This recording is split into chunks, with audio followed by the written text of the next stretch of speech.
পটল ধুয়ে একটা ছুরির সাহায্যে ঘষে নিয়েছি, তারপরে ভেতর দানাগুলো বার করে নিয়েছি, নারকেল কুড়িয়ে নিয়েছি, এদিকে কাজু কিশমিশ পোস্ত তিল ও সর্ষে নিয়েছি। নারকেলের সময় সর্ষে আর কাঁচা লঙ্কা বেটে নেব। এবার কড়াই গরম করে তেল দিয়ে নারকেলের পুরটাকে রেডি করে নিলাম।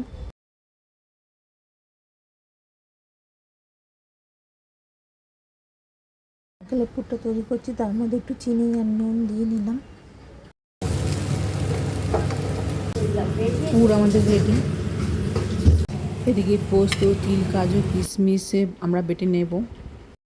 এদিকে পটলের দানা বার করে রেখে নুন হলুদ মাখিয়ে রেখেছিলাম, সেগুলো একটু ভেজে নিচ্ছি।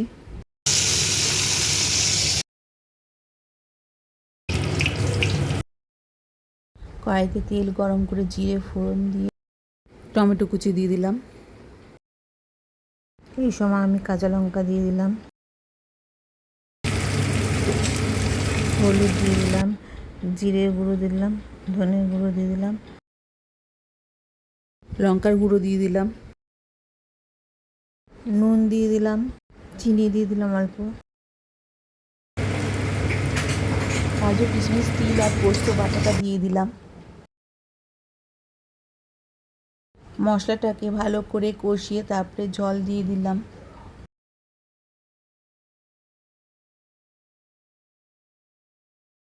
এইদিকে পটলগুলোতে পুরগুলো ভরে নিয়েছিলাম, এবার আস্তে আস্তে একটা একটা করে পটল দিয়ে দিলাম। পরে নুন মিষ্টি দেখে আবার দিয়ে দেবো। আর একটু ভালো করে ফুটে উঠলে আমরা পটলের দোরমাটাকে নামিয়ে নেব। আমাদের পটলের দোরমা রেডি।